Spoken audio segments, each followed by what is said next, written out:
The greatest love the world has ever known and will ever know is the love of our Savior Jesus Christ. Subok nga hunahunaon nga kita, kanunay nagpangita ining maumatang sa gugma, apan dili sa hustong dapit. Bisan asa ka man padung sa tibok kalibutan, dili mo kini makita. Usa ka dapit lang ang angay mo duulon, diha sa tiilan sa krus ni Jesus. Diha nimo makita ang iyang gugma nga way sukod, way ikatandi, way makalabaw, the greatest love of all. Karon ni akin nimo mong sugilanon nga naghulagway sa atong tema, the greatest love.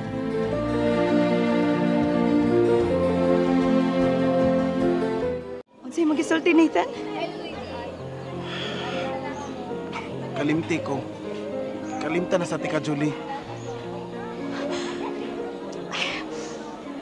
Ikaw ba? Ay, pag nga nag-joke, good. Di ko gusto na imong joke, ha? Kaba ko, nag-prank na ka na ako, no? Tell me. Joke ka na, di ba? Isan? Uy. Dili ni Joe. Unta makasabot ka, Julie. Sige, danglan akong sabton. Ano makigbuwag ka na ako? Unsa ako nabuhat na sa hari mo? Nathan, unsa akong sa? Magoy sa hari mo, di ba? Dito magbuwag. Huwag man kaysa. Nananjut ko angay nga pangitaon sa akong kaugalingon nga maka-fill in sa akong emptiness. That's unfair. Unfair na para na ako, Nathan. Love kayo, tika. Sakit ka di mo gibuhat ako. I love you. Pero unsa? Unsa na klase kong bahay mo? Di mo ba gipasakitan? Kapag mga kay-love kayo, tika, di ba? Nathan. Pero ako magud ni Julie. Unta asabtan nimo sa saktong panahon. Pero dili pa karon. No. Unsa akong buhaton para makapausab sa imong desisyon nga tilit na magbuwag. Namustay ka. Ano kay angay buhaton, Julie? Unta makasabot lang kanako. I'm sorry.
kapoy ni ko.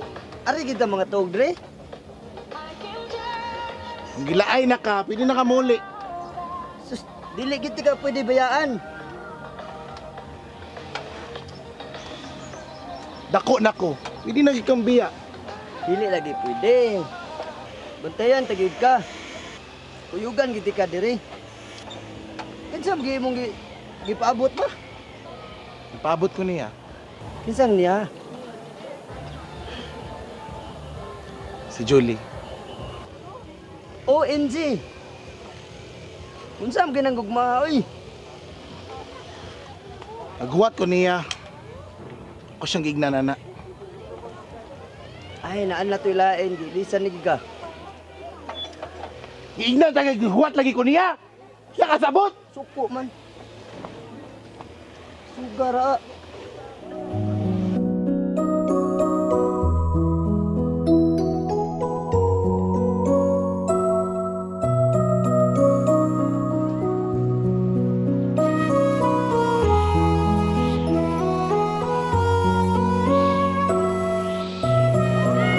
Mura mo kag nagipangita?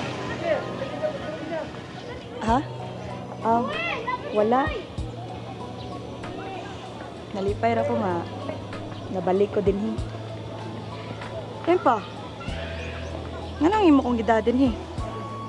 Ano la kanang nangutana mo ko si mong mami god kung unsay ako ang ibuhaton para mapalipay ka. Nga. Ano siya? Lover ka no ka og flowers. So mo to naka-decide ko nga dalon di ka diri. Tinuod. O nalipay ko nga imo kong gidadin hi. Thank you ha. I miss this place. Oh mo ba nakaari na di ka diri sa una? Ay, sorry. Ano naman, Jun? Ato to dito na. Dali. Dali. Jul, what ako? Dali, Will. Ari. Mo nindot ka diri. Kunawa. Lagi. Di ba? Pamilya lagi ka rin nga lugar lagi. Daghan sila bagong mga buwak ko. Nindot no? Nice. Karon po ka rin.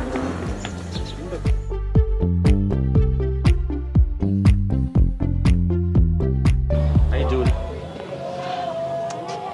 Will, nga nang magsige magkasunod-sunod gid nako. Gusto ko mag-inusara. Leave me alone. Jul, wala na chance nga makita ka mo og balik ni Nathan. Nga nang magsigong paghuwat sa iya ha. Bisan pa man sa iyang gibuhat sa imuha, naagyapon imuhang feelings niya.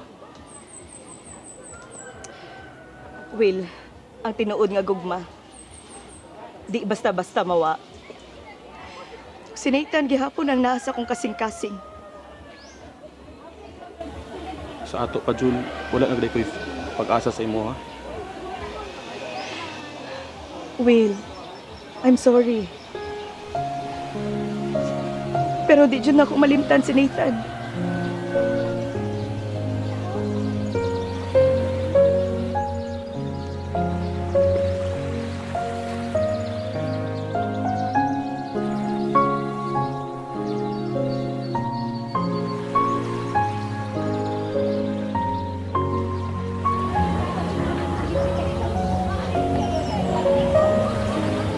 Jul, Nathan, niya ka? Kabaw ko mabalik jud ka. Tugay kong naghuwat ni mo. Kamusta, Jul? Kamusta ko? Sa paggawa ni mo. Sakit kayo. Napilig na ko. Dili na ako kaya. Dili ko makasurvive. Sakit kayo. Pero, sa paggawa po nimo,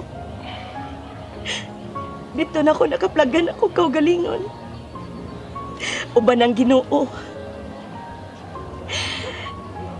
Siya di ay ang makahatag sa gugma nga ako gipangita. Gugma nga, tinuod, ug way makalabaw. Kabaw ka, Jul. Parihagit na gibati. Katong nawa ka na ko. Dito ko na-focus sa Ginoo. Dito na ko nakita ang akong purpose niya.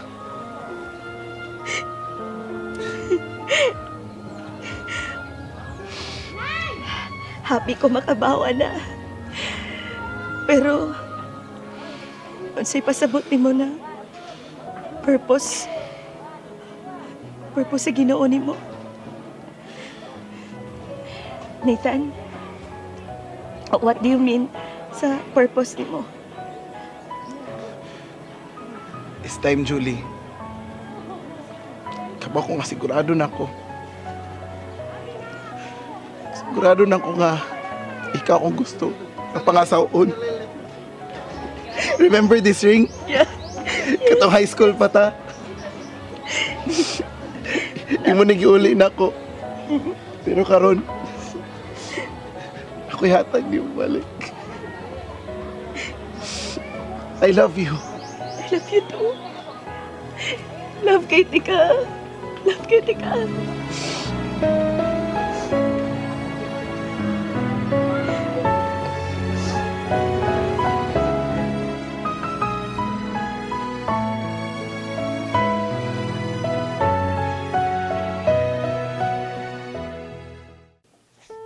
The greatest love, ang tinuod nga kahulugan ining matanga sa gugma, mao ang gugma sama sa gihatag nga gugma kanato ni Kristo. Dili ba iyang gihimo ang pinakadakong sakripisyo pinagi sa paghatag siyang kinabuhi alang sa atong kalawasan? Mao kini ang divine love. Balaan nga gugma, dili masukod ug dili ikatandi. Way si bisan kinsa nga binuhat nga makahatag kanato nining maong gugma. Ang unconditional nga gugma ni Kristo kanato kini mao himuon natong iwag sa paglaom. Kay ang gugma mulungtad ug dili mupakyas. Dina sa Roma 5:8 nag-ingon, apan gipakita sa Dios kanato ang gidak-on sa iyang paghigugma kanato. Kaysa pakasasala pa kita, namatay siya si Kristo alang kanato. Bisan kung kita nahugawan sa sala, ang gugma ni Jesus pinagi sa gihimo niyang sakripisyo ang naghugas kanato. Aron mahimo kitang takos nga tawgon nga mga anak sa langitong Amahan. Ug takos nga mudawat siyang gitagana nga mga panalangin. Diya lamang kang Kristo nato makita kining matanga sa gugma. Busa mga kaigsunan, dool kaniya aron imong matagamtam ang gugma sa kaluoy sa atong Ginoo. So mga kaigsunan, wa naman tayo oras, wala. Naa may numero din na sa ubuso.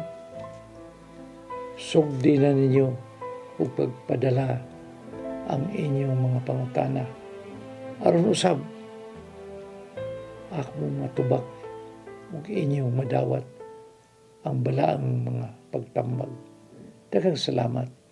Shalom.